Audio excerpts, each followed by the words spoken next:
ആദ്യത്തെ അത് തന്നെ കേസ് പിൻവലിക്കണം. ഞാൻ പറഞ്ഞു അത് വേണ്ട, നടക്കട്ടെ എന്ന് തന്നെ പറഞ്ഞു. അവരുടെ സംസാരത്തിൽ നിന്ന് ഇവൻ കൊടുത്ത MACT കേസ് ഞാൻ തോറ്റു എന്നുള്ള രീതിയിലാണ് സംസാരിച്ചത്. തോറ്റു എന്ന് പറഞ്ഞാൽ ബാലു ഡ്രൈവ് ചെയ്തു, അതിന് കോമ്പൻസേഷൻ ഞാൻ കൊടുക്കണം. ഇൻഷുറൻസ് കമ്പനിയല്ല, ഞാൻ കൊടുക്കണം. 1,30,00,000 രൂപയാണ് അതിനകത്ത് പറഞ്ഞത്. അത് റൗണ്ട് ചെയ്ത് 1 കോടി കൊടുത്താൽ മതി. അത്ര ഒരു കൺസെഷൻ ചെയ്തത്.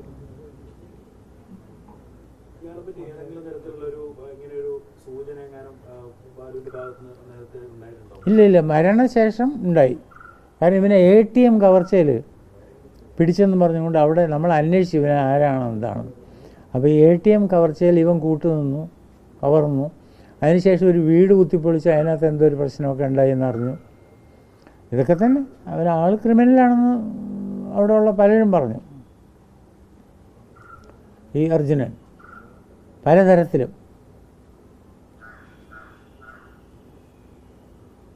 അപ്പോൾ എന്തൊക്കെയാണ് അവൻ ചെയ്തിട്ടുള്ളതെന്നുള്ളതിനെക്കുറിച്ച് നമുക്ക് വേറെ വിവരം, നമ്മളെ ഇൻവെസ്റ്റിഗേറ്റിംഗ് ഏജൻസി ഒന്നും അല്ലല്ലോ, അതിനെ ഇൻവെസ്റ്റിഗേറ്റ് ചെയ്യാനുള്ള പവറും ഇല്ല. നമ്മൾ ഈ അന്വേഷിച്ച് അറിയണ കാര്യങ്ങൾ മാത്രമേ ഉള്ളൂ, ഒതൻറ്റിക് അല്ലല്ലോ ഒന്നും. അതിന് തെളിവ് എവിടെയെന്ന് ചോദിച്ചാൽ എൻ്റെ കയ്യിലില്ല.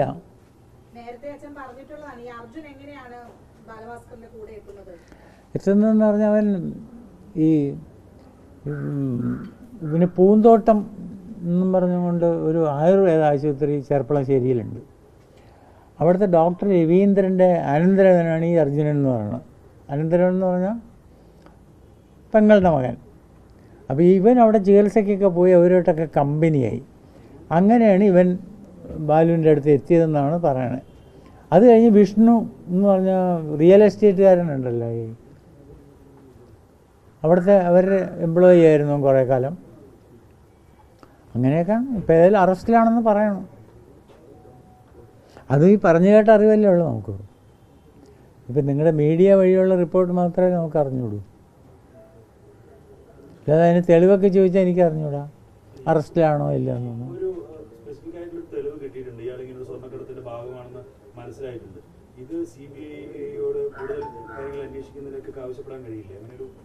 ചെയ്യണം. അത് വക്കീലൊക്കെ ആലോചിച്ച് ചെയ്യും. അവരന്വേഷിക്കില്ല എന്നുള്ളത് വേറെ കാര്യം. അതിനുള്ള കടലാസ് കൊടുക്കും. ഇല്ല, നമുക്ക് കിട്ടിയില്ല, മുഴുവൻ കിട്ടിയിട്ടില്ല. കുറച്ച് ഒരു പാർട്ടേ കിട്ടിയിട്ടുള്ളൂ എന്ന് വക്കീൽ പറഞ്ഞു. അത് തന്നെ, പഴയതിൽ നിന്ന് വലിയ വ്യത്യാസമൊന്നുമില്ല. ആർക്കും താല്പര്യമില്ല എന്നതിലൊന്നും. ഇല്ല, പരിഗണിച്ചുകൊണ്ടിരിക്കണോ അതൊന്നും പറഞ്ഞ് റിപ്പോർട്ട് അവർ അക്സെപ്റ്റ് ചെയ്തിട്ടൊന്നുമില്ല കോടതി.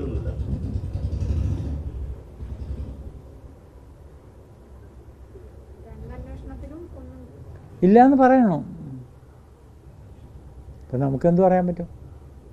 പക്ഷെ ഉണ്ടെന്നുള്ളത് ഉറപ്പാണ്. നമ്മൾ വിശ്വസിക്കുന്നു, മനസ്സ് പറയണം ഉണ്ടെന്ന്. മനസ്സിലാക്കിയ കാര്യങ്ങൾ വെച്ച് ബാലുവിനെ അവരിങ്ങനെ ടാർഗറ്റ് ചെയ്തിട്ടുണ്ടെങ്കിൽ, ലക്ഷ്യം വെച്ചിട്ടുണ്ടെങ്കിൽ അതിന്റെ ഒരു കാരണം എന്താണെന്നാണ് ഇതുവരെയുള്ള ഒരു ഇതിൽ? കാരണം അവർക്ക് ഒരാളെ മറ്റേ പൈസ വേണം. ഇവൻ്റെ കയ്യിൽ കാശ് ഉണ്ടായിരുന്നു. ആ കാശൊക്കെ ഓരോരുത്തർ വിഷ്ണു തന്നെ CBIക്ക് സ്റ്റേറ്റ്മെൻറ്റ് കൊടുത്തേക്കണം. 50 ലക്ഷം രൂപ വാങ്ങിച്ചിട്ടുണ്ട് ബാലുവിൻ്റെ അടുത്ത് നിന്ന്. അത് 50 ആണോ എത്രയാണോ. അതേപോലെ തന്നെ മറ്റേ പൂന്തോട്ടത്തിലുള്ള അവരും ഒരുപാട് കാശൊക്കെ വാങ്ങിച്ചിട്ടുണ്ട്. കടമായിട്ടായിരിക്കും. അല്ല അതിന് ഇല്ല. അവർ പറഞ്ഞത് ലക്ഷ്മിക്ക് കൊടുക്കുമെന്നാണ്, അവൻ്റെ ഭാര്യയ്ക്ക് കൊടുത്തോളാം എന്നാണ് വിഷ്ണുവൊക്കെ പറഞ്ഞേക്കണേ. നമുക്കൊന്നും കിട്ടിയിട്ടൊന്നുമില്ല, നമ്മൾ ചോദിച്ചിട്ടുമില്ല ആരോടും. ഇല്ല, ലക്ഷ്മിയായിട്ട് യാതൊരു കോണ്ടാക്റ്റും ഇല്ല. അവൾ നമ്മളെ ബോയ്ക്കോട്ട് ചെയ്തിരിക്കുകയാണ്. അവർ നമ്മളോട് സംസാരിക്കുമോ, നമ്മൾ അങ്ങോട്ട് വിളിച്ച് അവർ ഫോൺ എടുക്കുമോ, ഒന്നും ചെയ്യില്ല. എന്താണ് കാര്യമെന്ന് അറിഞ്ഞൂടാ. ഇപ്പം നമ്മൾ വിളിക്കാറില്ല അവരെ. അവർക്ക് താല്പര്യമില്ല നമ്മളോട് സംസാരിക്കാനൊന്നും.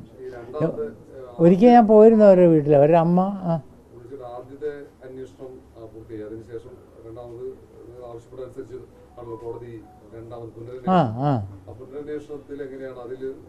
അല്ല, വിശ്വാസത്തിൻ്റെ കാര്യമില്ലല്ലോ ഇതിനകത്ത്. വിശ്വസിച്ചല്ലേ നമ്മൾ വേണമെന്നൊക്കെ പറയണേ. പക്ഷേ അവർ ഒന്നും കൊടുത്തിട്ട് പുതിയതായിട്ടൊന്നും ഇല്ലെന്നാണ് അറിഞ്ഞത്. നമ്മൾ CBI ഒക്കെ വിശ്വസിക്കുക എന്നുള്ള അല്ലാതെ വേറെ മാർഗം എന്താ ഉള്ളത്?